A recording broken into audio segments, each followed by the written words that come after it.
When I hear the music like this, it just makes me miss the studio. Like, seriously, where you could just DJ and, have people to get into the vibe of the whole week.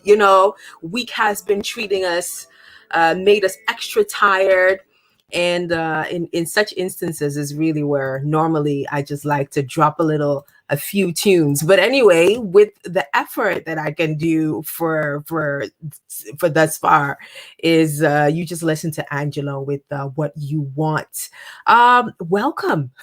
Welcome to High Radio. It's me again with your weekly show on Sundays, that is Africa on Focus. And due to circumstances, COVID-19 happened. We're not even halfway through 2020 and it's already overwhelming, like zhoof.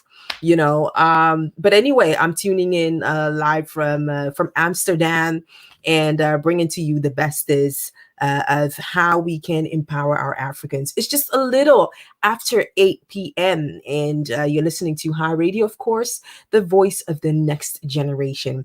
My name is MS.ABA and I'm your host on Africa Unfocused Lockdown Edition. How are you doing? Listen, if I could just describe how this week has been, I could just take a deep breath, right? I think this goes out globally for anybody out there. You could just take a deep breath. And I think that is just the only thing that could properly, truly describe what is happening, in our world today, in our world thus far, because it's June, and we've probably gone through some of the things that people in 100 years haven't gone through yet. But we're going to talk about that in just a little bit. Today we have a special edition because every first Sunday of the month I come with Women About Business alongside my co-host Kimberly Ofori, who's a skill up consultant, and who's all for motivating women all around the world who are on to their business. This week has been chaotic. Wow. We can flip it. We can talk about business, Black business. We're going to talk about that in a bit. But first, I just want to know from you, how are you doing? That's just basically what it's all about. I think we sometimes forget throughout any type of chaos, that it's about us. How are you doing? How are we doing from wherever that we are? Because that is really the most important, if you ask me.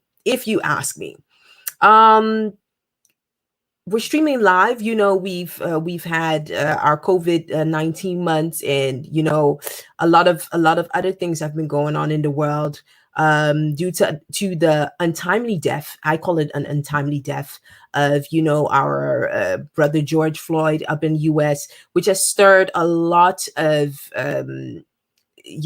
just restlessness, among us Black people. And all around the world, people have been, due to his death and things, not just in U.S. been demonstrated, but people all over, like Amsterdam, London, Paris, all kinds of international cities that finally see, because the rest of the world finally sees, right, the struggle of the Black man, what Black people really go through.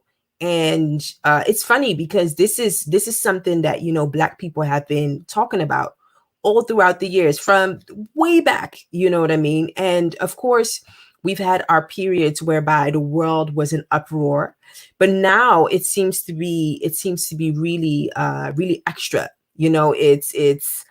Um it's different. It's different. I have yet to talk to somebody who is older, who is 60 years old, who can properly like inform us, like, how was it back in the 60s when people also on a global scale demonstrated based on the treatment of Black people.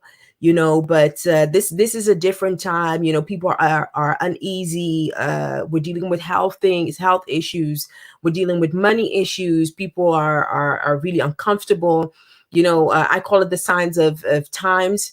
Because I'm somebody that because of my faith, But on top of all, I really would like to know how you are doing. How are you doing? Where are you tuning in from before we even get into the show? Because it is already like a hectic as it is. I would really like to hear from you. Where in the world have you made some time out to listen to Africa on Focus at this moment? Because I would really like to know how you're doing. Anyway, my name is MS.ABA. This is the time for Africa on Focus. Make sure that you spread it all on your timeline. That we are tuning in now. Shout out to Nanekwesi Achampong, who is saying, Miss Abba, you're looking beautiful. Thank you so much. And thank you for your continued support. Throughout this week, speaking of support, throughout this week, we have been talking about, beside all of the uproar, how can we, Black people support other Black people's businesses?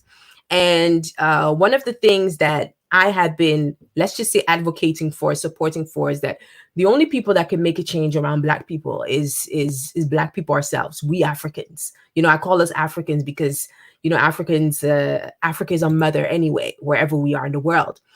And one of the things that plays a dominant role into whatever that we're doing, right, is the way we support each other. And coming from a Black man like yourself, Nanekwesi, I really want to give a shout out to you for always, being on positive vibes, using your timeline, even your efforts to support me and my show and a lot of things that I've been doing, because this is really what it encourages the heart of myself, a like-minded African woman. It encourages me, in all of the things that I'm doing. So I just want to give you a big ups, and to all of other listeners that are out there, Kobananyakon, who's also listening and supporting the movement. I just want to give a shout out to you for supporting somebody like me because it's so necessary, due to everything that we go through in our world. And back to the topic of today, because Africa on Focus here, I do my best to make sure that we share our success stories, as in terms of ensuring that how we can empower our community to make the best of things. That is really what we are about. And today is Women About Business, which is a monthly segment of my show that returns every month. Alongside my co-host Kimberly Ofori, who is a scale-up consultant, and she is all about women empowerment. She is all about making sure that women know what is needed to be the best that they could be. One interesting fact is that our continent, Africa, is the only continent that has such of a large group of women entrepreneurs as they have. There is no other place like Africa that has it like that. And there is an opportunity for it. Whatever is happening, there is an opportunity that we can get out of that. And since that is really our story, African women are industrious. African women have, the flexibility, the tenacity to make sure that things are happening. Yet it is not African women that are on the front lines. And Kimberly, who's going to join us in a bit, is somebody that wants to ensure that women all over the world, especially Black, especially African, understand their added value as a women entrepreneur and as one that can make a change. And that is really what we're here for. Since all of the world has been in uproar, we're also going to look at how can we, support other Black businesses.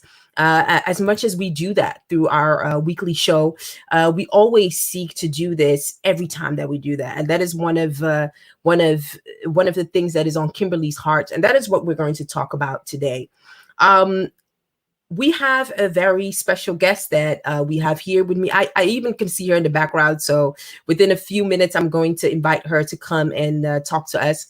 We have a very special guest with us today that is really, really, really, let's just say she's all about informing, especially Black people, on what is needed to be financially independent, and not just being free from bills, and being, having paid off your loan, but also planning for your future, your children, and also based on whatever environment that you're in. understanding the system that you really work in.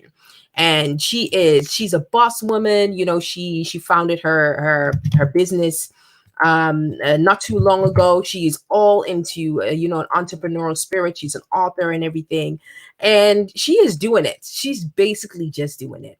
And today, myself and Kimberly found it, really, we were like, we need to have her on the show to really talk about, how can we gain financial independence. And this really is in line with Black people empowering each other. I know on the Instagrams, on the Facebooks and everything, we are encouraging each other. We are resharing each other's business. And this is a way of understanding how can we contribute to one another in a sense that we can really do that.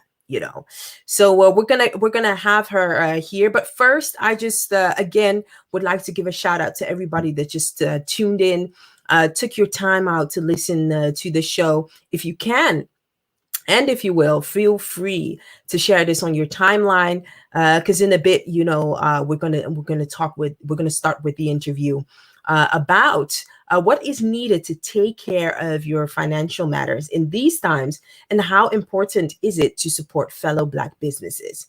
On my show every week, you can engage. You can. It's really important that you become part of the conversation. So you have to feel free to engage with us and ask questions. Feel free to ask them, be part of the conversation if you have it, because she is a legitimate financial advisor. This is not just somebody that likes to talk about money or anything. No, she's really she knows what it takes here in the Netherlands. Actually, she knows what it takes to manage finances thoroughly. What are some of the surprises that you should be watchful for? Africans in general, we call ourselves as one that, sometimes lack information. And on this time, we have somebody in the community that, could assure us that she will encourage us in the right way to do this. She's also an author. She has published several books. So we're also going to talk to her about that in a bit. And, it's let me just say, this is a young lady that is yet to, let's just say, overwhelm the world with all of her wisdom and so much more. So without further ado, she's backstage. Let me just get her on so that we can start our conversation and get things to happen. I am not at the studio. I can't come up with an applause, but you know what? Let's just make sure that we do a virtual applause. Welcome her, comment, and also for our YouTube listeners, because this is also streamed on YouTube. Feel free to comment and invite our special guest as we have her over. Let's get her on board. Hi. Hello, Meverly. How are you? Fine, thank you. Welcome. Thank you.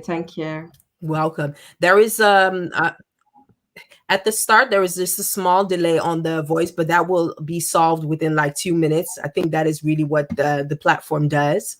But thank you so much for taking the time out and being here. How was your Sunday? Quiet. Most of the times you go to church service, now it's all through online, Zoom, YouTube, you just name it. Yeah, absolutely. And one thing that we always ask, this is like the COVID period. How has your this period been for you? Has it been any changes? How has it been? Initially, when the COVID-19 hit, I was like, okay, what's this? But then I remembered something because of my religion and stuff. We need to always be prepared for such things to happen. Calamity can happen all the time. I wasn't prepared for this kind of calamity because, I just started on the market with my BV corporation and all those kind of things. So when this thing happened, I was like, okay, what am I going to do next? Because I had some contracts ongoing for this year, but it all fell away, because those companies weren't stable as well. Yeah. I was coming in to help out. But paying me and also surviving this virus, it was a bit hard to tackle. Yeah. And the government told us, yeah, we're not going to help out until they find out this situation is quite hectic. We need to help out the entrepreneurs. So that's how I was like, okay, I'm going to survive. Yeah. Yeah. Like, I'm not going to give up because of this storm. No, hell no. Because I set up with faith that I'm going to reach where I want to reach because I've come to go back. So, yeah.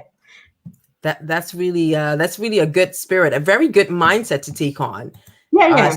Especially in this period, because it's I you know, no trouble comes as by way of planning. But I think this year has been an interesting year for a lot of us that will encourage us to be more flexible. I think that really is. Again, Meverly, thank you for being on the show with me. It's like long awaited.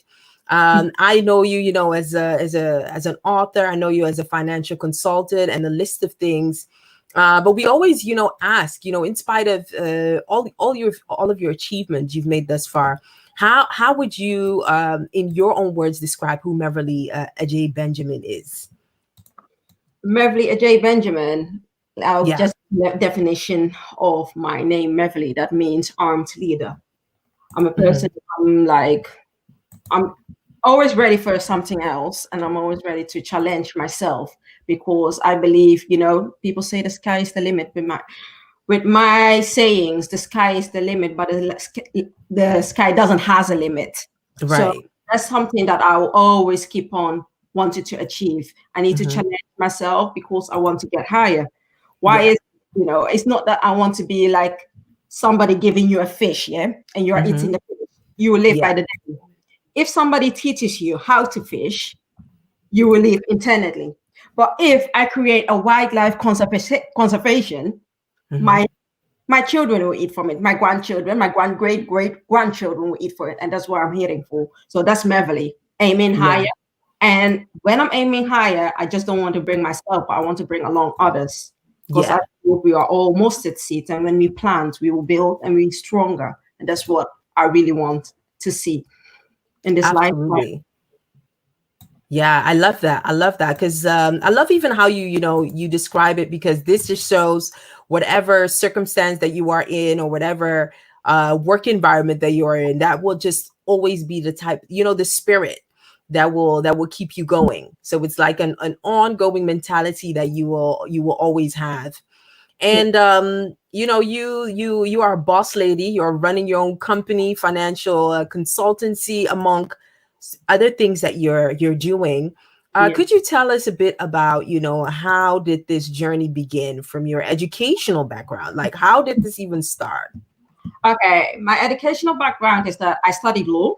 I did my bachelor's in law, and I thought I'm going to be a lawyer. Then I thought, you know, being a lawyer, fine. But what else can I do more? Because I'm more than sitting down and writing essays, preparing for court. I'm more than that. So after I found out that this is not all I wanted to be, I want to give you the advice, because that's something that creates me. So I was married, I got a divorce, and I was like, no, something. I was married, but I still have a dream, and I'm going to achieve this dream, whether people like it or not. So I woke up one day and I'm like, I'm going to do my master's, and I'm not going to do it in law only. I'm going to do it in corporate governance and financial law. So I did my master's in that as well. In this journey, I was going on, and I was like, okay, going through a tough time in life, you know, you need a soulmate to trust, or somebody you can talk to. At that time, I was more isolated, so I started writing. The law students can write, but I didn't knew that I really had it in a pen. So I started writing, and it turned into something. So that's how I started writing my first book. And writing, because I'm like, my background is more educative, and I love to challenge and ask questions and stuff. That's who I am. I wrote another book about systems, about how we live in certain systems, how the systems are shaping us, what shouldn't be actually. Then I wrote another book, but those books are not out yet, but also about how we people think, and how we people as a human being, how we can challenge ourselves to the better and for the good. Those are things I write about, and that's actually my background. Yeah. education. Right. And going back, from the start of where you were, how did you know that, because you studied law, I think, how do you even know what, educational um direction to even decide on? How did you come to that? Now, initially, when I was studying law, I didn't know what I wanted to be. So I did everything: mediation, financial law, corporate health, Yeah. arbitration. I did it all because I didn't Mm-hmm. know what to do actually. Mm-hmm. Um, but later on, when I started working with my bachelor, I was like, you know something, I don't want to work on the boards. I want to be something of myself. But I didn't knew for sure that I Yeah. can do it. But taking that bold step is very hard. So I was working different. I was working in a bank, working on the big Mm-hmm. corporate governance, social institutes. And I was like, this is not it. Mm-hmm. This is not it. So I thought by doing my master's, I will be happy with it and have a better corporate job as what I was doing with my bachelor. Yeah. A corporate job. And I was like, no, this is still not it. So Yeah. I had a mentality, I need to open my own thing because what I was looking for, I couldn't find it. Or I Mm-hmm. had find it, but I didn't have enough experience according to them. So I Yeah. was like, you know something, if I don't have the experience, then I'll create it myself. So if you check my LinkedIn, I had like over 800 applications just to have the job I wanted it. And that job that I wanted it, I had to have 20 years of experience and I needed to be like 35. That kind of mentality, Yeah. like 20 years experience and you need to be young. I'm like, Yeah. possible, yeah. So I would do it myself. And that's how I Yeah. created it. It is a bold step. It wasn't easy. Mm-hmm. You need to have a lot of confidence in yourself that, no matter what, I'm going to overcome. No matter what, I'm not going back. Mm-hmm. That is the kind of mentality I had when I Yeah. started. Yeah, I love that. I love that. It's because I know the starting journey, it's a bit of, let me just try, what I think is nice, it doesn't necessarily um mean that that's what you will fully do, but it is part of your journey. So I Yeah. really love how you were able to discover that. In the meantime, for those of you who just tuned in, this is African Focus on High Radio, lockdown edition, because we're airing from our home on a special segment that comes back every month, which is Women About Business. And myself and Kimberly Ofori, we invite, women that are doing their business things, that are onto their business, that are, rising up, people to look out for. We have them on the show and we engage with them as to what is needed, throughout their journey. And speaking of Kimberly Ofori, she just had just a little handful, but she's finally here. Let me just get here on board to Hey, talk to us. girl. Hey, Kimberly, how are you? Hi. I'm good. I'm good. I was Great. just enjoying the conversation. Yeah, this is, I'm glad to join. Good to have you here. Myself and Meverly we're kind of getting an introduction on, where her journey started. We know her as this financial advisor, as an author, and her running her business and doing that fully. It takes some okay, I really have to do my choice of words. I would normally say it takes balls, but we're women entrepreneurs. So I have to consider the word, but it takes guts. You know what I mean? It's not just something that you do just like that. And we just went back to younger Meverly, deciding on what she wanted to do, and choosing the study that she really wants to embark on. Right. So that is really what our conversation was here for. So Meverly, could you share with us what was the defining moment for you to after you graduated, to really know what type of job was your, just take us back to before you took on that job. What did you do? How did you prepare for it? What did you have in mind? Um, I was always being a person advising people on what to do, and not, it's not even that I was deliberately thinking about it. I was like, why don't you just do this? And I had like something, I don't know if it's a gift or something, but I can just talk to you and I know what's going on in your life. And I would be like, no, do this, and do that.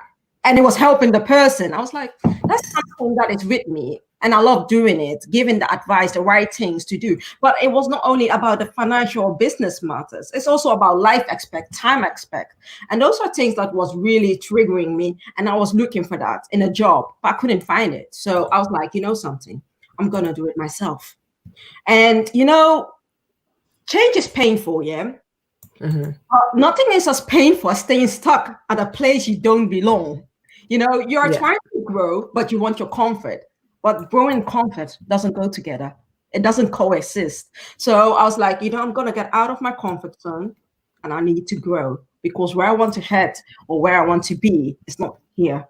And that is a decision I took. So I went to my previous job. I went to my manager. I told her, you know something, I want to work less hours. And she was like, no, you can't work less hours. I was like, okay, no problem. Then it's over. So I was like, New resolutions, I'm gone. And that's why it started. It's a very bold step. And if you can't do it, just don't do it. Because I did it, but I have a son as well to feed. So just don't mind me on that aspect. But I just did it because I was getting depressive of myself. Like I was working in a working space whereby I was not happy with myself. And it's the most stressful thing is waking up to a job you hate. Mm-hmm. So that's something that triggered me a lot, that I need to step it out, that comfort zone, working on having my monthly salary and creating something for myself. And the help I think I really can be for other people. Mm-hmm. That's really my motive behind this. Yeah. Really interesting that you say that, because I think that there are lots of women who are at that crossroad, right? Where they're not sure whether or not they should take the leap and decide to go full head on. And so there's this, and I want to ask your opinion about this. There's this, there are two ways that usually people starting to venture out for themselves. And that is either they go full head on, full time, they quit their job and they go, full time trying to build something. And then you have people who gradually try to build something while still working a 9 to 5. And so I'm trying to find out from you, in your perspective, first of all, why did you decide to do it the way that you did and just go head on? And what do you think about the approach of taking the time to build it gradually while still working a 9 to 5 job? It all depends on what is your position in life at the moment. The reason I took my decision like this, I couldn't take it anymore. It was too much. Like going to work was so stressful for me that, you're like panic attacks. You're afraid to do something at work, or you're afraid to fail at work, because I was doing some major things at work. So whenever I fail the system. So I was like, and I was on the oath. So I didn't want to make any mistake, but not doing any mistake, it means you're not delivering any job, not any work, but you're getting paid every month. So I was feeling guilty. Right. And I'm feeling guilty that I was not performing what was asked for me. So that was the decision that I was like, something, I've come into my point of my life that I really need to follow and achieve my dreams and my goals in life. The second approach is doing it gradually. It's like, okay, you can still be in the job, you're loving it, but it's not it. But you can still, or you feel like I can still manage it for 2 years and I can quit. You have people who have that kind of patience, but I didn't have that patience anymore because like in a point of life, like, something, I've been always doing what other people expect from me. And I want to do something what I want to do. If I fail big time, but if I make it, I make it, So that was my decision. Like, I'm going to do it no matter what.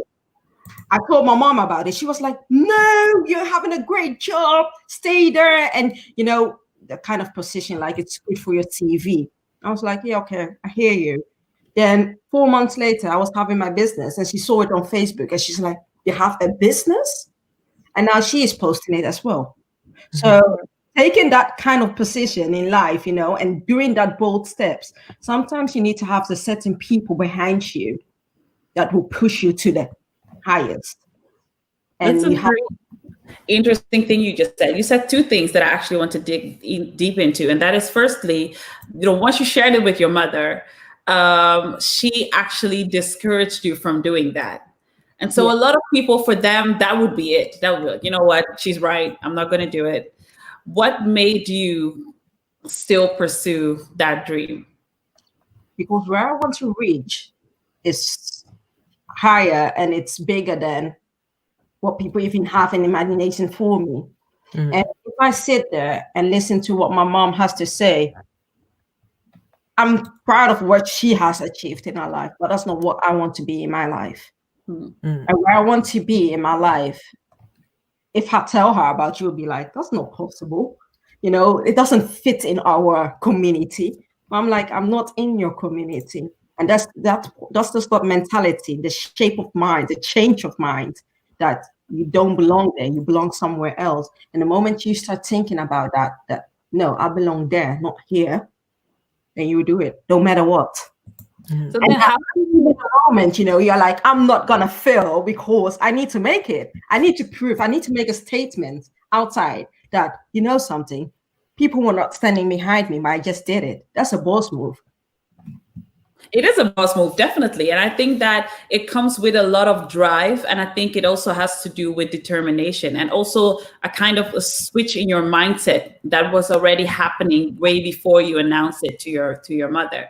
And I think for me, I'm trying to find out if I am a woman who wants to venture out into business and my entire community, everybody around me is telling me, don't do it, you're gonna fail, I've tried it, or they're gonna tell you, do it the gradual way, even though you might feel like if you just put 100% into it, you're gonna make it. How do you then have that conversation? Or do you have a conversation even? I don't have that conversations with Right. people, because if you have never been in a position that you needed to choose whether to live or to die, whether to enjoy your life or to be miserable at the rest of your life, you don't discuss things. You just do it. Right. And that's the point in my life. I was like, I was feeling miserable and nobody else could have helped me. And the fact that in my community, there was nobody there who did what I did. And that's the reason I did it. Yeah. Many need to follow. So now she's like, this lady wants to open a business. Can you advise her? I was like, something. If I have listened to you like 5 months ago, do you know I wouldn't be here? She would be like, oh, please. That's how you need to do it. You just have to start somewhere. So that's my story out there for all the ladies who are still doubting if I need to do it or not. You shouldn't listen to your environment because those are the people who don't do it. But the fact that you want to do it, maybe that environment you're in, the community you're in, is not the right one for you. I discussed with some people back in the days when I finished my bachelor that I wanted to do it. And they were like, it's impossible. So it took me like 4 years until I did it. Right. I like that you said that. Before I did it. Because I come from a community where they bring people down or they bring women down. So I needed to fight and show the difference. The people who talk back at me are the people who are now coming to me. So just do it. Right. And I think that it's such an important point that you made. And first of all, the fact that you said you are not having that conversation, I think is a very important detail, because I think a lot of people, especially as women, we always feel like we owe people explanations for the things that we are doing. And so other people are able to they're able to do things, not taking us into consideration. And because we are, socialized and groomed to be caring a lot about what our decisions or how our decisions impact our environment, we tend to want to explain or over-explain the decisions that we are making and actually receive validation or approval from our environment. And what I hear you saying is that, and I think I've seen this And Miss.ABA, I don't know if you agree, but this is something that I hear across the board from people who are doing extraordinary things. They usually did not ask for permission from anyone. They usually didn't have people believing in their dream. And usually when people tell you that you're crazy, it's those people that are going to be the ones that succeed. Because if you have that drive and determination, you could make it. Now, that is one aspect of it. But a lot of us fail along the way, right? Just because you've been able to take the first step doesn't mean you're there, right? You've been able to set up your business, and you have your few little clients. And so, I mean, that's not your end game, right? There are things that are going to happen that are going to discourage you along the way and maybe make you feel and doubt whether or not you made the right decision. So first of all, have you experienced that already in the journey that you have right now? And how do you then deal with that? Yeah, of course you experience it because, you're a solo person doing this. I don't have any partners I'm working with or something. I'm just doing it by myself. So of course, sometimes you feel like dismotivated because you're like, okay, no clients. I need to pay the rent. I need to buy food. So what am I going to do at this moment? But then I'm like, sometimes I'm not going to give up. I come too far to give up. So I keep on pushing. Then I'm going to start promoting myself. And then suddenly, like an angel from somewhere comes somewhere and helps me out, with a question whereby I can give you consult and pay myself. Yeah. So especially with the COVID-19, I was like, was this the right period to quit my job? Like, it is the right period actually, because now if you even look at the television and stuff, you will see that banking crisis is on the way coming, or people are going to lose their jobs. I was like, yeah, I'm not in it. So those are the kind of things that motivates me, and I keep on reading about other people who've been through the same journey as me and have made it. You start from somewhere to go somewhere. You don't start from number 1 to go to number 10. No, you start from 1 to go to 2. You are the first person in my community or in my family to do something like that. So it's a gradual process. Right. And that is something that you need to keep telling yourself. Do not compare yourself with others. You need to know where you come from and where you're heading to. If you have that bigger picture in mind, you know that you will never fail. But if you want to crisscross the road, the journey, and you're like, I'm having a battle, or I need to win, or I'm conquering a person or something like that, you're not going to be anywhere. Many have come, many have gone. It's something that you feel, you get bited, you get nerves, but you just need 1 year. And that's one thing I have in mind. I just need 1 year to be where I want to be. And that motivates me. And that's my drive. So you pretty much put out like a timeline for yourself in which you also have set up some goals, for you to achieve. One thing I really like about your story is that you've been able to determine once you just need to go for something, or you should, wait. Let me just put it that way. You have a lot of people that, would like to take that step, but financial situations is keeping them, how were you able to take care of that? Making sure that while you take the step, you also have like a financial plan in place that's able to carry you throughout your first couple of steps is. Let me be honest. Yeah. If I tell you, if I had a penny to start my business, I would be lying. I started with like 1,000 euros. To be where I am. You don't need some financial bucker to start somewhere. And we're now living in month 6. I started in January. I've been surviving ever since. You don't need like millions to start a business. You just need a mindset, a plan to be where you want to be. And you need to have that determination that you're not going to give up. You're going to overcome everything. And my motivation is that this firm I have opened is my name. Do I want to fail myself? No, I don't. If I fail myself, I failed my son. If I failed the community that really needs me.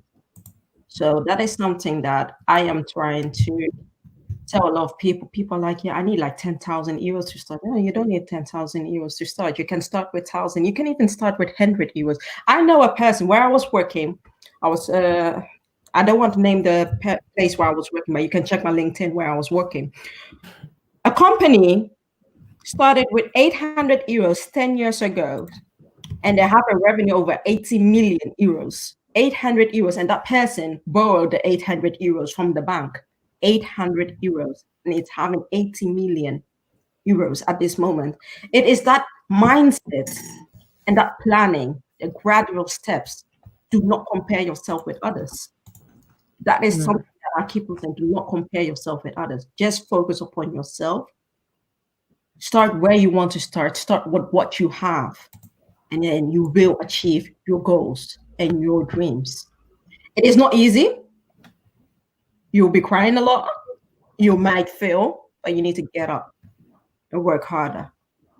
You know, even sometimes during the work, you'll be crying like, why is it happening to me?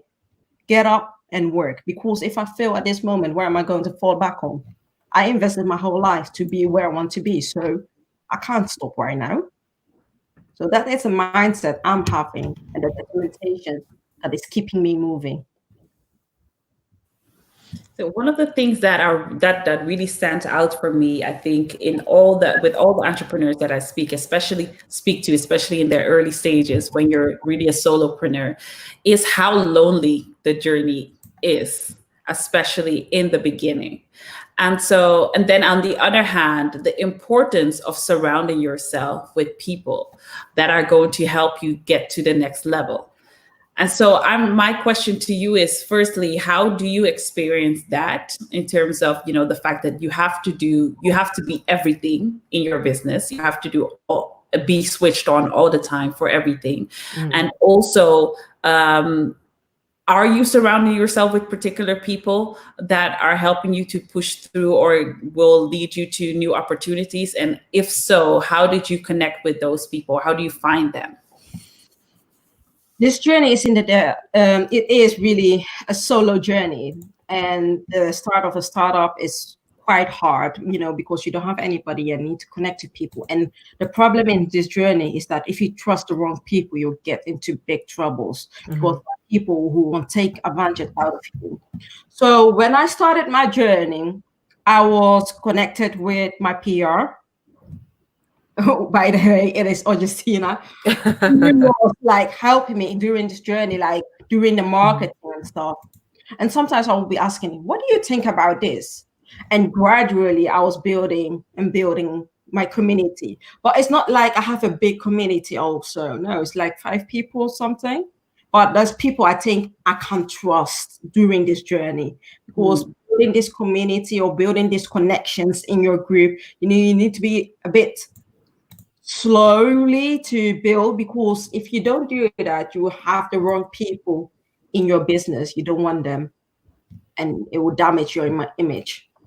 So how do you know who are the right people for you to be surrounded with? I will give you an example. I posted something on LinkedIn. I was looking for somebody I was looking for a certain type of person. And there was this lady who commented, it's like, she can really help me. She can really help me. Yeah. I was like, okay, that's great. I was freshly new. I was like trusting everybody and stuff. That was in the 2nd month, I think. I was like, oh, that's great. She was looking around and stuff, but she couldn't come back to me. So I was like, okay, have you found something? And she was like, no, I haven't found anything yet, but this is similar to what you're looking for. And then she sent me a bill of 500 euros. I was like, 500 euros bill? What are you talking about? So I was like, I didn't know you were going to charge me, but you should have told me that what you're doing, you're going to charge me. But even if you're charging me, this is not what I'm looking for. Yeah. So you need to go back and go and look for what I'm looking for. She said, no, I can't find it, but I want to charge. I was like, you know something? If you want to send me that kind of bill, I will send you a letter that I am doubting that bill. That's in Dutch, they would say betwisten, that I'm not going to pay those kind of things. So if you want to bring me to court, bring me to court, because you never told me at full hand that you would. And you need to do that. That's a legal thing here in the Netherlands. And then she was like, no, you can't bring me to court. And then she blocked me and whatever she did. And it was all over. But that's just like fishing in the wrong sea. That was a Wow. person that wanted to fool me just because I started, and she thought, yeah, I can easily have her, or she doesn't know anything, but she didn't know that my background is law. The fact that I didn't do the lawyering course and stuff doesn't mean that I don't know the law. So that's one thing that I learned very hard. So every time when I'm talking to a person, I will say, "Is this going to be charged or something? Let me know." That's something I really learned. Yeah, I was like, in the Dutch, you would say, "Is it vrijblijvend?" Right. Don't start. I'm not gonna pay. So that is something that I learned during the journey. I was a bit naive in the beginning. Right. So who do you look up to? Who are your role models? My role model. That's a good one. Initially, it was Oprah, but when I grew older, I was like, is Oprah really my role model? Because I'm a bit critical. But she's a great lady, don't get me wrong or something. But Oprah wasn't all that anymore. no, it wasn't all that. You know, the perfect picture, she wasn't all that. So the role model, I can't tell. But what really inspires me is people who made it out of scratch. No matter what, they continued. That is something that touches me every time. It doesn't matter who you are, what you are, but the fact that you started out of scratch and you made something about out of your life, you know, through all the ups and downs and the biting and all those kinds of things. Those are people I look up to. So there's no certain person anymore. No. Yeah. So it's a combined motivation that you get out of people that you know have even like now, I'm like following 50 Cent. If somebody is like, if you talk about Meverly Adjhei Benjamin, you'll be like, 50 Cent, Meverly, come on. No, yeah, but he inspires a lot because like where he comes from and then what he's doing now is like something totally different. Like some ghetto boy now making movies. That's something that really inspires. Sure. So those are like people I look up to. Absolutely. In the meantime, for those of you who just tuned in, this is Africa on Focus, Women About Business Talk with Meverly Adjhei Benjamin, who is a financial consultant, among so many other things. And I would really like to take on a few questions before we continue with the rest of the things that we'd really like to know from you.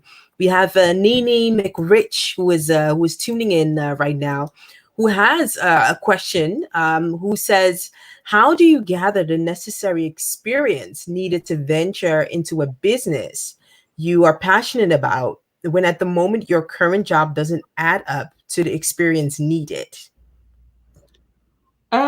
Sometimes, you know, like I said in the beginning, sometimes it is something that is part of you. Yeah. No matter what, that's who you are.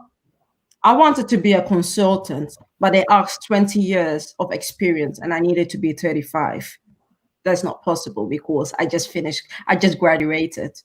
So it's life experience that has made me who I am at this moment. At a young age, my mom was divorced as well.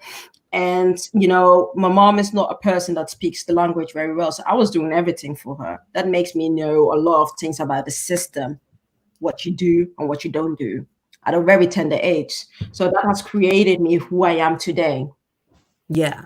I tell you, I have a law background, corporate law, financial law, and now I'm doing more business and also the financial law, but I'm also doing things about going to court with people, finding houses for people. I'm doing everything because that is something that is an experience that I have created and have learned during the years. So sometimes you don't have to have the experience to do or to be who you are. You can just do it. You know, you have some people that are very talented and we went to any school or something. They can play the piano. Those are things that I'm not saying that it was with you, but in general, if you're talented, you're talented. There's a gift. That's such an important thing that you just mentioned, because I think a lot of the times we limit ourselves to what we can put on our resume formally, right? And say that, okay, I've done 10 years at the bank, so now I qualify to be a financial advisor. versus I actually have in-depth understanding and knowledge of these processes and systems. And this is why, with also my personal experience, I am able to advise people on how to do better. And so it is really about deciding for yourself, what is it exactly that I'm trying to help other people with? And what is my connection with that? Do I have practical experience? Then use that, because trust me, people will go to people who bring results. Nobody really cares if you had a master's degree in financial business. People care about the fact that you are able to get them out of their financial situation. And so it really depends on how you are going to position yourself. And that starts with how you are positioning yourself to you when you're looking in the mirror, right? If you're telling yourself that, you know what, I don't have the necessary experience because I do not have a job in that space, then perhaps it could be that you're limiting yourself and not looking at what you are doing in that space or have done in that space, or what you could even learn. You know, a lot of people actually venture into business and learn along the way. You know, there are people who become web developers, like senior web developers, and they're just learning how to code as they're applying for jobs. This is not something that, you know, you have to be able to be an expert in, but you can choose to create a roadmap for yourself and get there. Yeah. And certain things are not learned in books. It's during the way, going to your goal. And that's how you learn how to be who you want to be in life. Absolutely.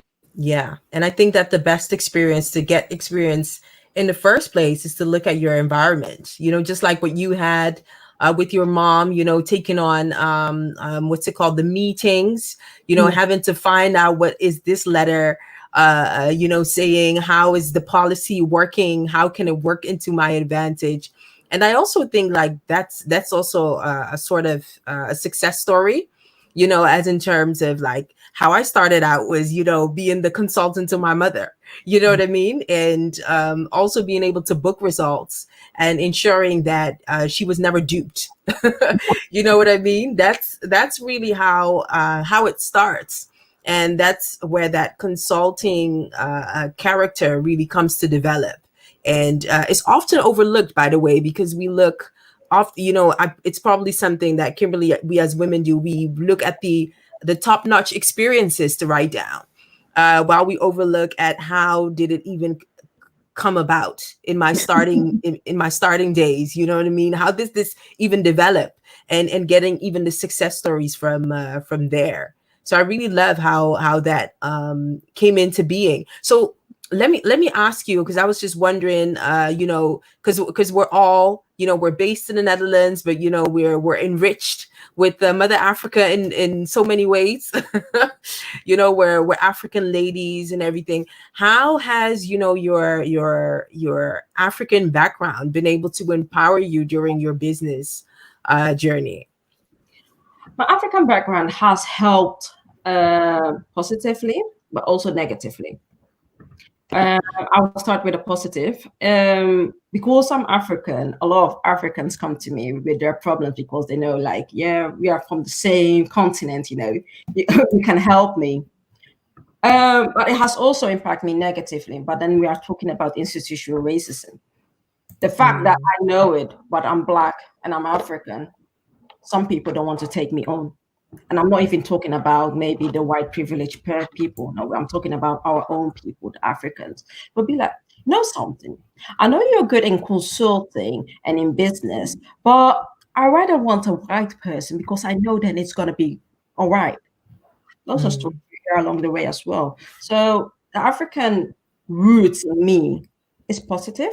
I have a lot of Africans coming, but also negative, because if you want to have like a big business or a big solid business and it's an African business, you prefer to have the white than the Black to do their finances for them.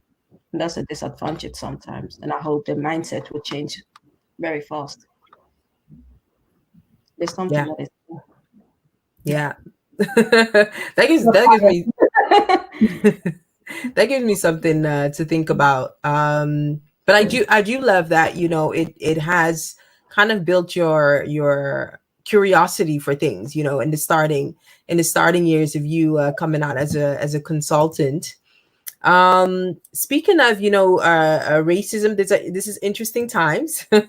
I think now again, we're in this period where even racism as a topic, or in a sense of systems referred to as racism, embedded in a particular system, is now what's coming out in the public sphere. Now, you have written several books that really relates to systems. Could you share with us, what in summary you really highlight in these books, and why you continuously emphasize, hey, you really have to understand the system that you're in before you can reach financial independence.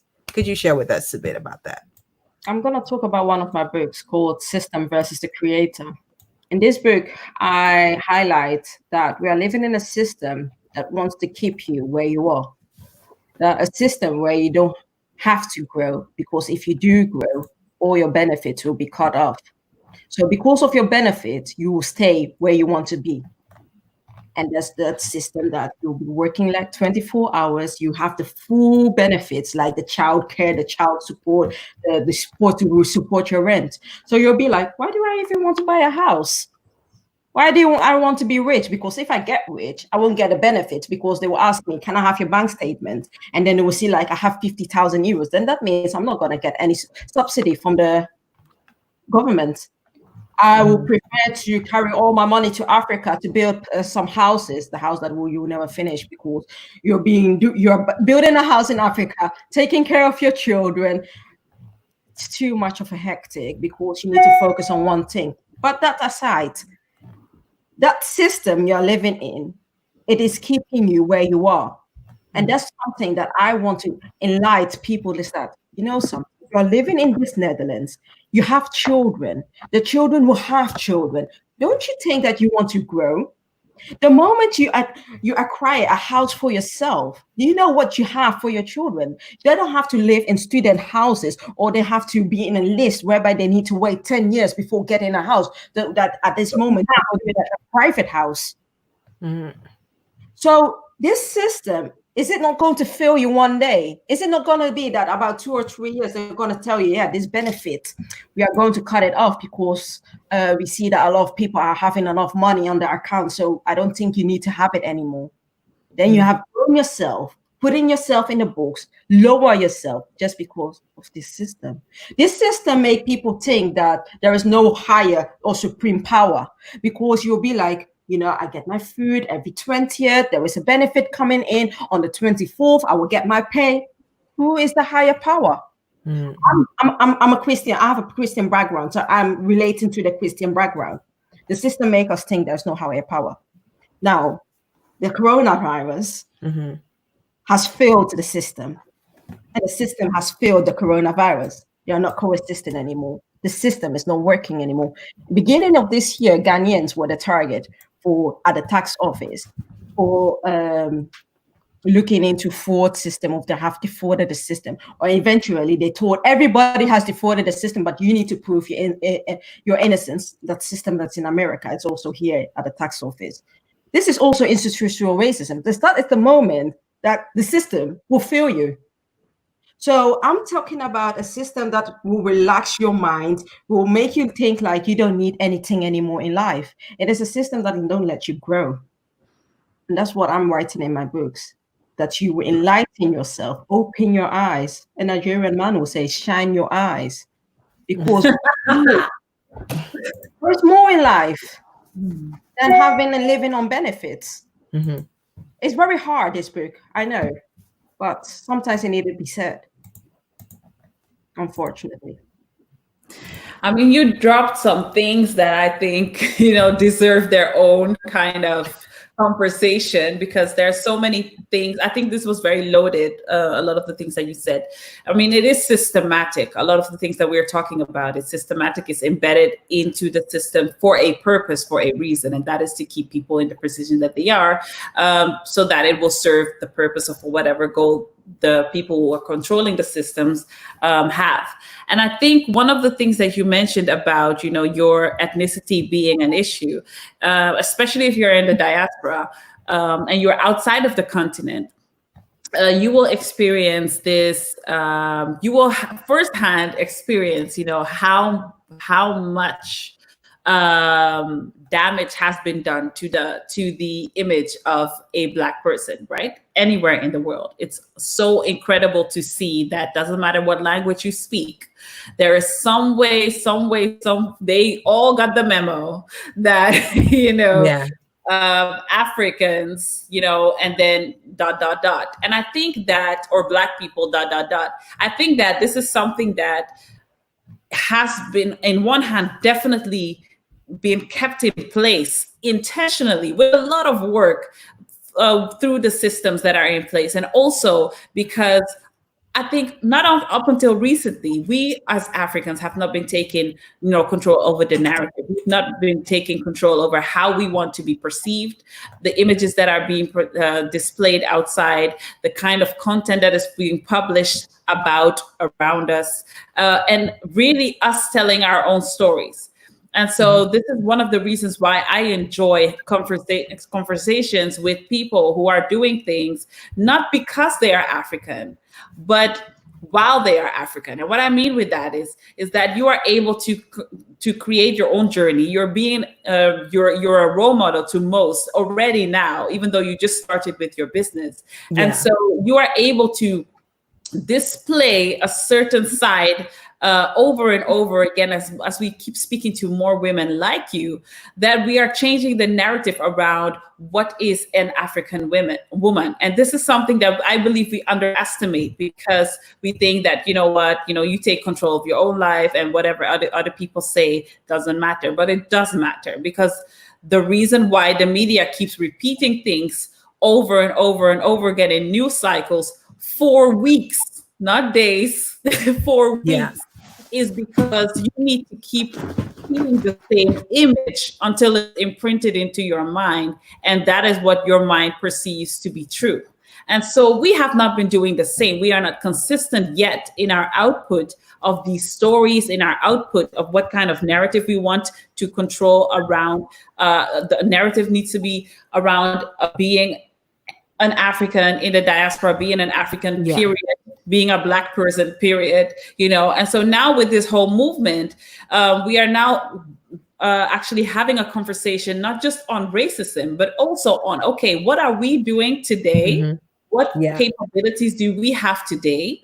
What are we controlling today? And if we're not in control of these things, how are we going to make sure we are? And so you see Black business owners now buying and purchasing from each other. It's as simple as having, a supplier that was firstly, a Western-owned business, and now you're getting an African supplier or a Black-owned supplier for your Black business.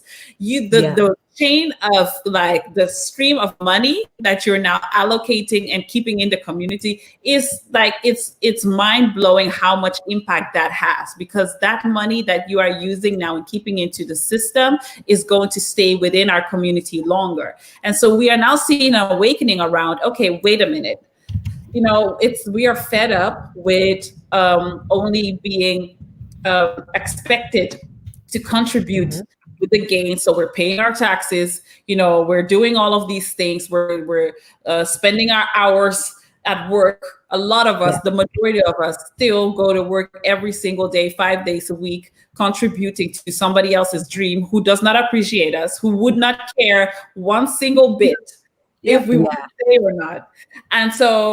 And then we are having these other small business owners who could really use our expertise and our skills to grow and actually become bigger and move from the small business to actually becoming a comprehensive organization. And so we're saying, how can we now collaborate with each other and do major things that actually have impact for us, by us? And so I'm really excited actually about these times. What you're saying, Kimberly, that's very interesting. How can we do something that will build the Black community? It's simple. Create a website, and every time there is somebody who having how do you say that? A job, like, I'm looking for this, I'm looking for that. You drop it on the website, and whenever you have dropped it and you see it, you can contact the person. Hey, I can do this and this for you for this amount of price. then we stay connected. And if Yeah. this website grows, it can grow internationally. That's how you can build your own community. Yes. And this is what I'm saying. It's not only, it's already there. There is a community here in the Netherlands where a lot of, how do you call them? Solo entrepreneurs, they're on it. But it's very expensive to be part of them. You pay like almost 5,000 euros a year, but you get like big contracts. And then you, as a solo entrepreneur, you'll be like, how do they always get like contracts and you're having none? It's because they're part of a secret. It's not a secret, but part of a society. So if you can create something like that here in the Netherlands, maybe for only women or maybe for only Black people, and you contribute to that website, the website will always be online. It will always, people who manage the website will be paid. And then if you have something like that, we can grow our community and we will always have jobs. For instance, if you have to do your business consulting something in your company, instead of going to PricewaterhouseCoopers House, you will come to the Black person on the corner and you will help each other by that way. Yeah, I agree. I totally agree. I think that's very, very strong what you're saying. It's really the time where we stop just being the consumer all the time, and we really empower the entrepreneurship that is among us. I think that's so important, especially in these times, and that the young entrepreneurs could really get on board from wherever we are. We would start to understand what it means to collaborate, in its full effect. I think that's actually that we are not seen. That's the feeling I'm having. We are not seen. If we are seen and we are gathered together, I think unity, it's the most strongest thing ever, to be united and help each other out. The Bible says one will conquer 100. Or what was it? One will conquer 10, or two will conquer 10 or 100, and something like that. One can take 1,000 and two can take 10,000. Yeah. So if two can conquer 10,000, you know what will happen? If we, like a group of 100 people, we will conquer millions. But that's how I look at things. I'm very optimistic, but I believe in helping others to build bridges. That's how I believe in as an entrepreneur. And I don't believe that doing it alone, you can make it doing it alone, but it will take harder, take longer. But maybe your time is now. Yeah.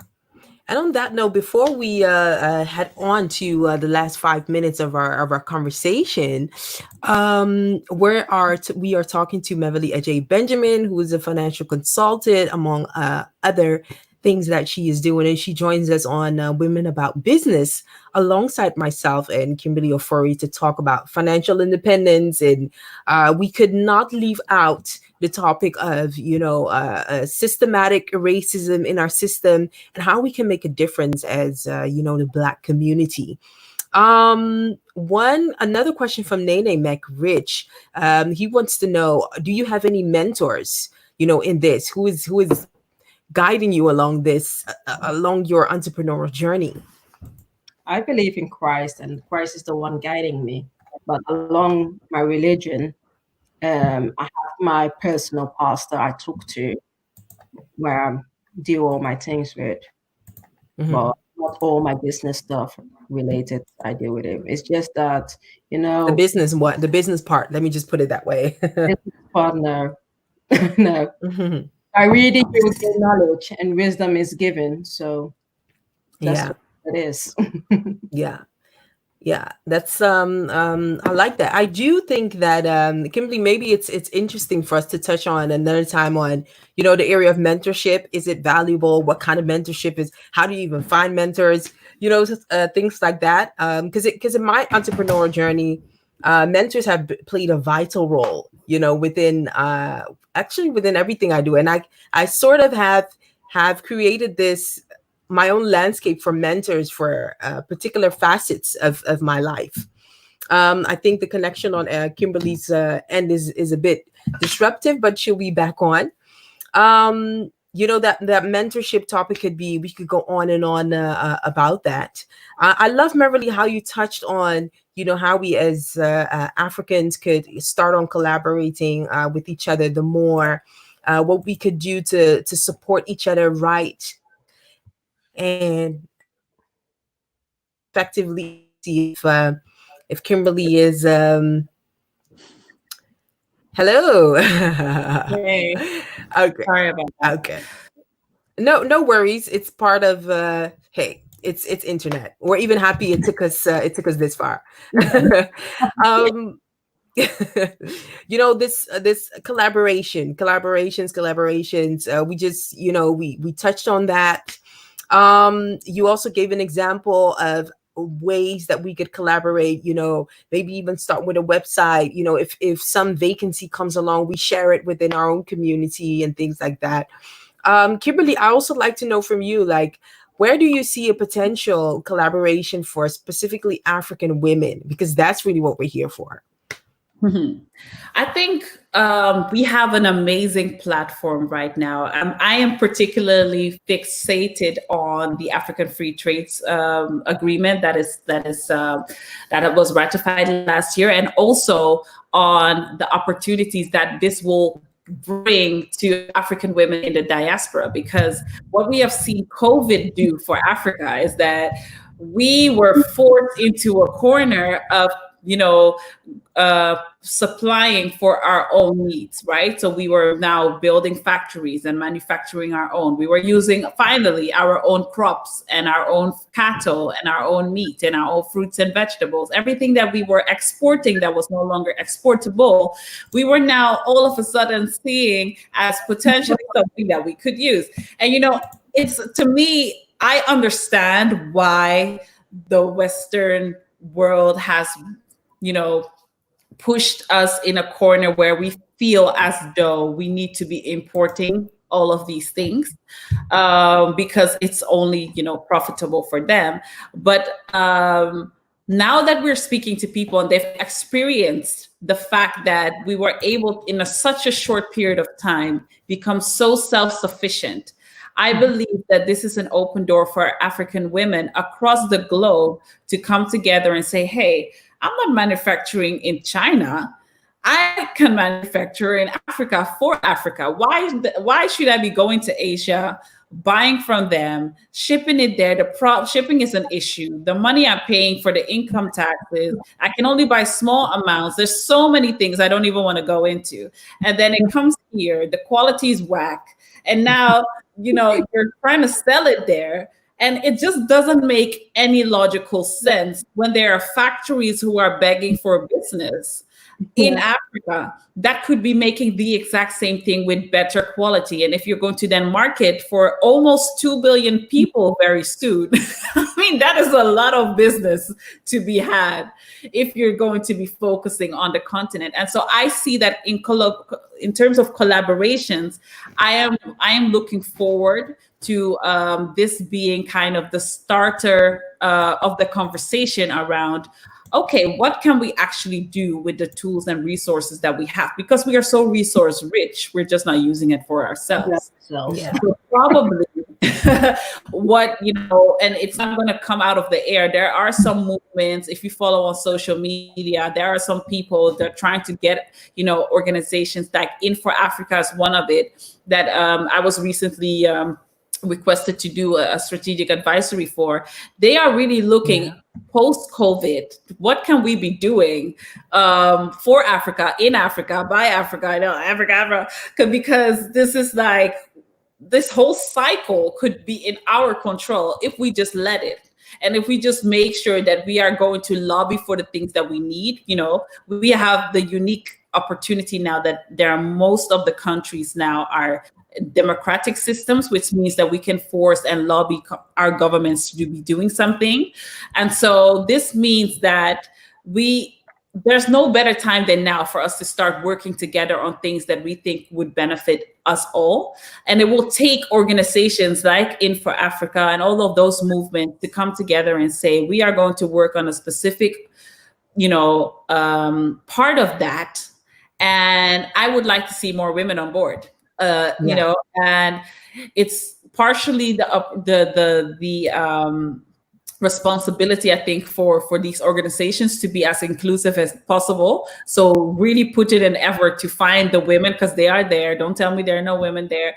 And then also for us to put ourselves out there and stop hiding, behind whatever we're hiding behind, and say that, we can't really be part of it, and start putting ourselves out and say, hey, look, if you're doing something, I'm willing to join, I'm willing to collaborate, and let's have that conversation, not only, but let's start making plans.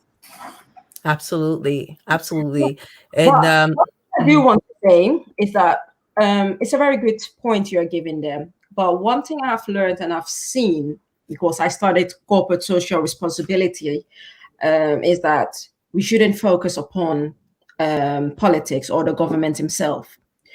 Should be a private institute that is financing himself or herself to build what you want to build. The moment you acquire, what I've seen a system in Africa, the moment you require funds from the government, at some point you can start, the funds will not come anymore. You don't know why, but it will be stuck somewhere. No continuous. And this is something that we need to break grounds and get it.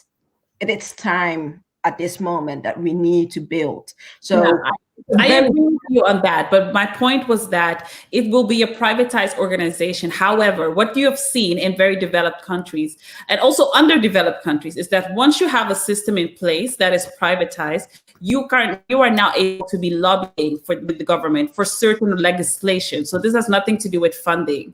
This is more about pushing forward certain things that they have to be putting in place if there's enough pressure on it. And lobbying takes time, right? It takes years and years and years to get things passed. However, you will be in a stronger position when you have collaborative organizations pushing for certain things. Like I was involved with the African Development Startup Fund, something like that. And so what happens is when you're nearing election, now all of a sudden they want to hear what you're trying to say. And so if you don't have any plan that you can present to them to be pushed out, then you're going to miss the mark, because this is something that is still going to be facilitating years to come once it's established. It's nothing to do with funding, but it's going to be able to change certain legislations or maybe make it easier to register, those kind of things that are going to help us build an ecosystem that we want. And so I strongly believe that for Africa right now, a lot of things need to be privatized and privately done. And so, but we still are going to we cannot move around the fact that certain things need to be arranged by law. And those are things that we can help by lobbying. On that note, I think that's even an own conversation. How can we drive change as especially as an African woman? And also, reminds me of a quote of, was it former First Lady of Mauritius, who said, if you're not gonna be a part of having a seat at the table, you'll be part of the menu. So I think that really outlines really what we're talking about, and to really be part of the conversation, especially because so many African women, both on the continent and the diaspora, are entrepreneurs and really making change. Before we round up, I just want to give a shout out to everybody that took some time off of their busy schedule on this Sunday to tune in with us. And also shout out to Hamad, who is saying, you know what, this is really, what did he say? This discussion is the most important I've ever had in the Netherlands since I was here. Thank you so much for that. And also Nene McRich, thank you so much for engaging with us in our conversation. Shout out to Sam, who say Meverly is great and an expert. Be blessed. That's a true fan to come and drop a comment like that. And of course, shout out to Nenekwesi Champong, who keeps reposting all of the women in business or women about business content. Super cool. And also my lady from NYC, New York, Samantha Adjhei, who's saying another great discussion. Samantha, I hope you're good. How is it there? Any disturbance from the rioting in the streets of New York? And let us know how you're doing. And thank you for showing love. Who's saying another great discussion. Shout out to Vivian Aqua, who's saying hi, ladies.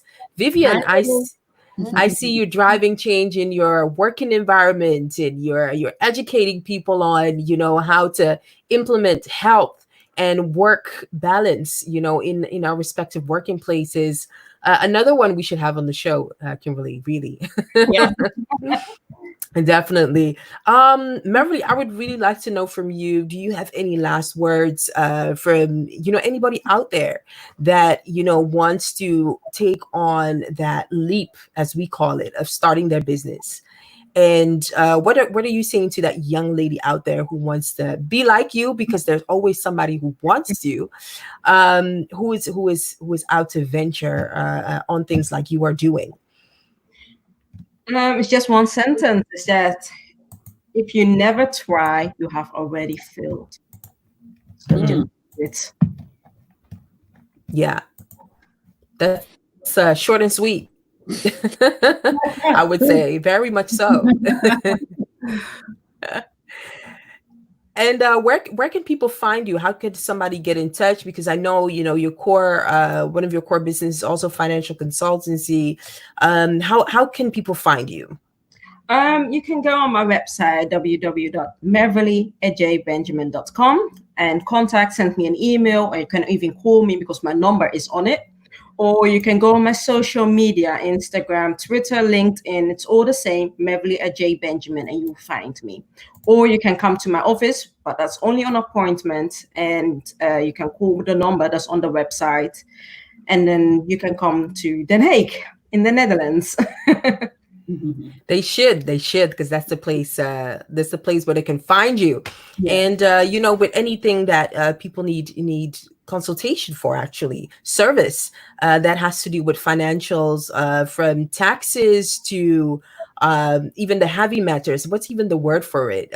From taxes to family. Yeah. All of that.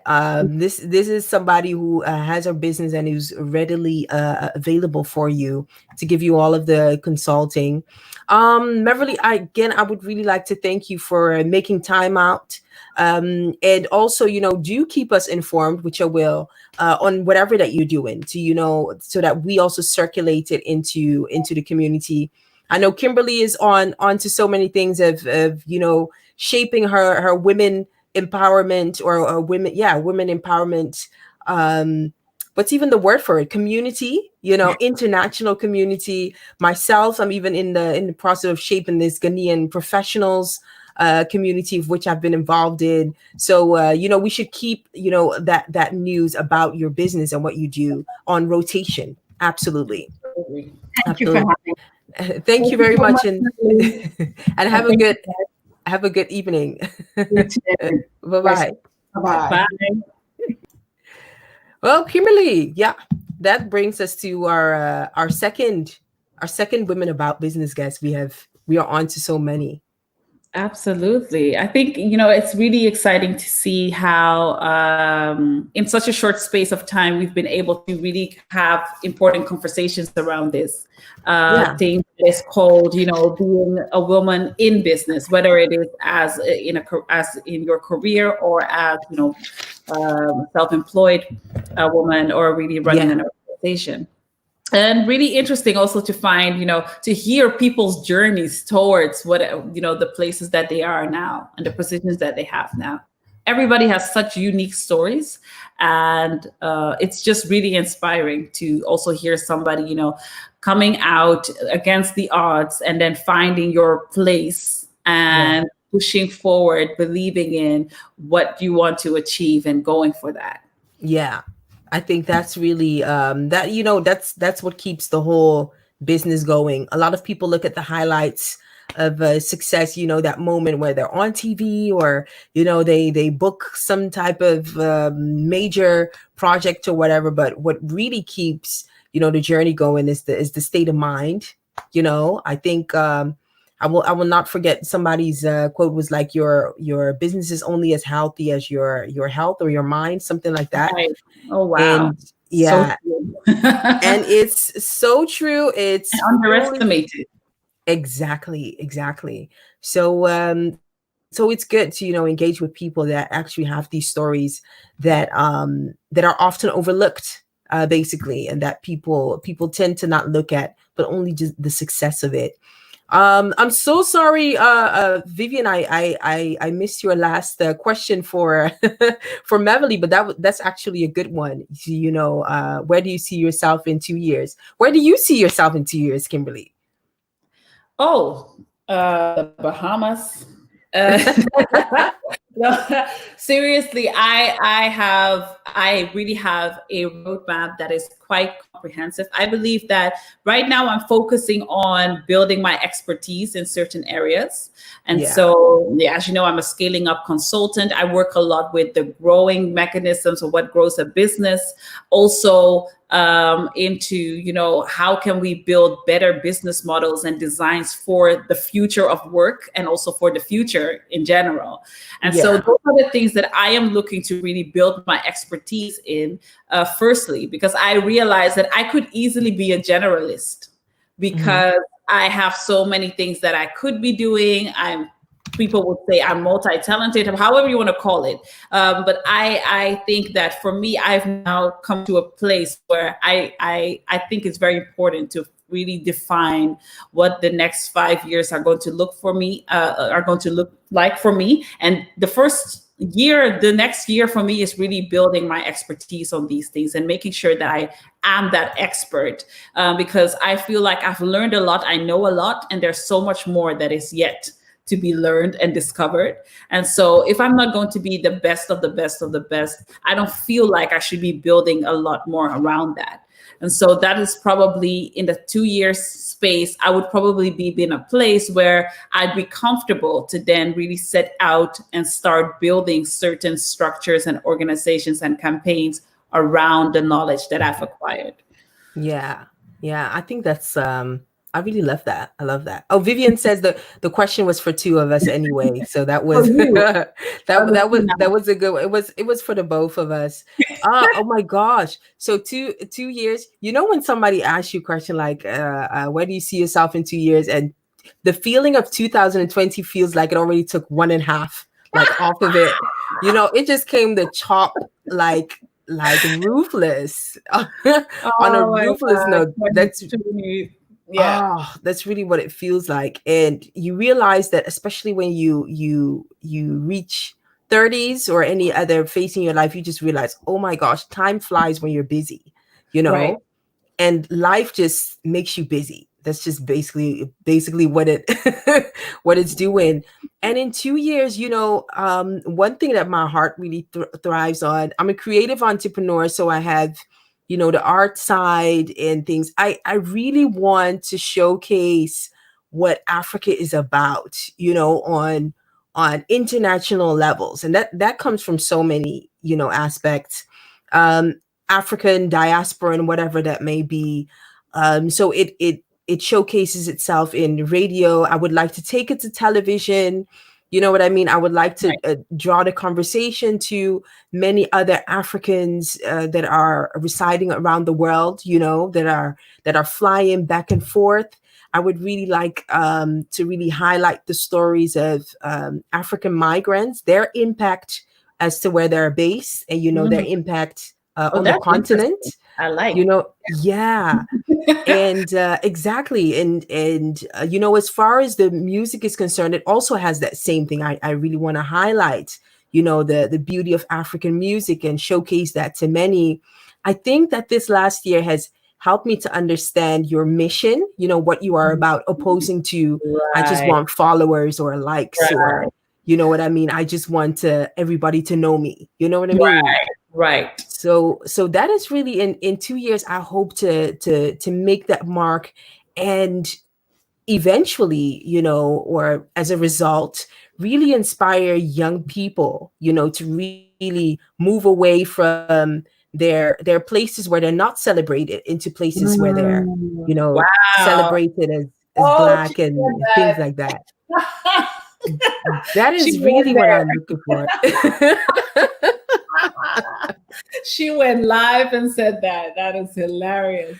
Well, Really? seriously, because I totally agree. And firstly, and thanks, Vivian, for the question. I think, and for me, just coming back, so I am really active already with my business consulting in the way, in the shape and form that I am. I just feel like where I want to be, I'm now going to take some of the time that I'm doing, getting, in front of people and getting that kind of publicity or whatever. I'm scaling that back a bit so that I can perfect the things that I'm looking for. I'm not looking for perfection. I'm looking for in-depth understanding of what I'm doing. And so I'm looking for that, whilst I'm still doing the business that I'm doing, to in the background really have a focus on getting myself, pouring more knowledge into myself so I can give more, right? Yeah.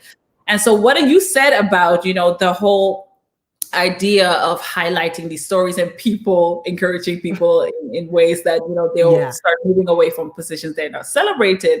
That is so important, because I don't think it just pertains to whether it is business or career. This is something also that I think ultimately has to do with where you choose to live and grow.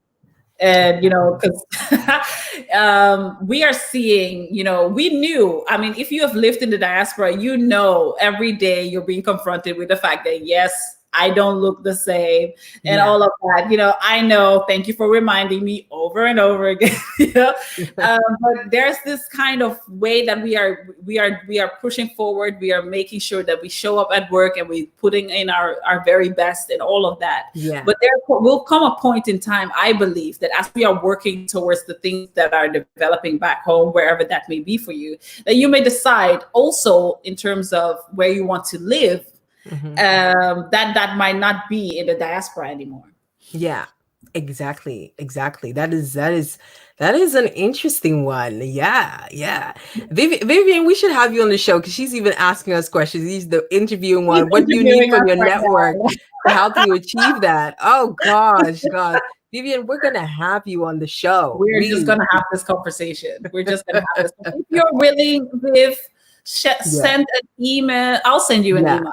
I'll connect with you. Yes, please do, and let's get the conversation going. I really enjoyed this convo, and Vivian is saying, I ignore it. My talent and knowledge does the speaking. I really love that. True. And we should have you here to touch a bit more on that, and to help our young ones also develop that, because that's really absolutely. Right. So as we go, because it's getting dark here, even in my room, I have to rush to the light to put something on. So before we even reach that, any last words, Kimberly? Any like motivational words or in theme of Black Matters or something? No, like I think that as long as I think the current situation and climate that we are has really helped us, actually reawakened us. I believe some of us were really sleeping and getting kind of semi-comfortable with where we were. And now we're really being reawakened about the fact that whatever we want to achieve, whether it is personally, whether it is as a community, whether it is as a continent, it's going to be us having to take the lead in that, and not, having to wait for others to rise up and look around like, who's going to start the movement? Like, no, the movement has started. Like, what are you going to do? So exactly. I'm really like, I'm really, my eyes are open. I'm watching out. I'm looking out for initiatives and things that we can be joining into, as well as I'm thinking of ways that I can put my talents and gifts and skills in for bettering the position of our community here in the Netherlands, but also, globally. And so my last words would be, don't underestimate the impact that you can have as an individual, because it only takes one a lot of the times. And we have enough examples for that. And so just go back in history and make sure that you understand that your voice is as important as any. Yeah. Absolutely. And a quote of what's it called? Vivian Acquah is saying, a quote of Ava DuVernay: create your own doors. Exactly. As you deal with rejection, seek to create the platforms that you really want to be on, and and the tables you would really like to be on, to dine with, and to partake with the greats of your field and whatever. Right. So On that note, I think it's going to be an interesting journey. We have yet to announce who we are going to have on the show next time on Women About Business. But I believe that as we engage in more conversations, we'll be able to make women, especially African women, aware as to their strengths. You know what I mean? Be able to kind of ignite the entrepreneurs among us that have been entrepreneurs all this while but didn't realize that they are. You know what I mean? Yeah. For those that are willing to take that next step and be able to identify the $1 million, enterprise that is, hidden in them or hidden in what they're doing. I think that is also one that you seek to do as you have worked with so many entrepreneurs alongside. I would say, you know what, I would say I'm just excited. Let's seek to explore many more ways as how to build collaborations, partnerships among Africans, you know what I mean? And also seek to use some type of competitiveness to improve the quality of our service, of what we do. I also, I'm keen to learn more as to how could we become top notch. You know what I mean? Opposing to just competing with each other in a negative sense, but turning that into positive and really improving our product, our quality, and all of those things. I could go on and on and on. I also hope that within that 2 years, just to revert to that 2 years question, that we will be able to see, maybe smaller companies, also Ghana based or coming from here, they'll be able to compete on an international level. That would really warm my heart to see that. So on that note, let's round it up. Let's round it up and be back on our best behaviors next month. And again, thank you also, Kimberly, for allowing me to be part of this idea, for us shaping it and creating a Women About Business movement.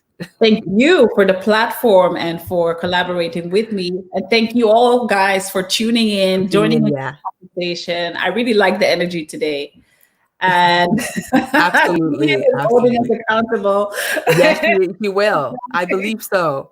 I believe so. I love it. Okay. Have a great night. Have a great evening, everyone. And you too. Until next time. Okay. Bye-bye. Bye.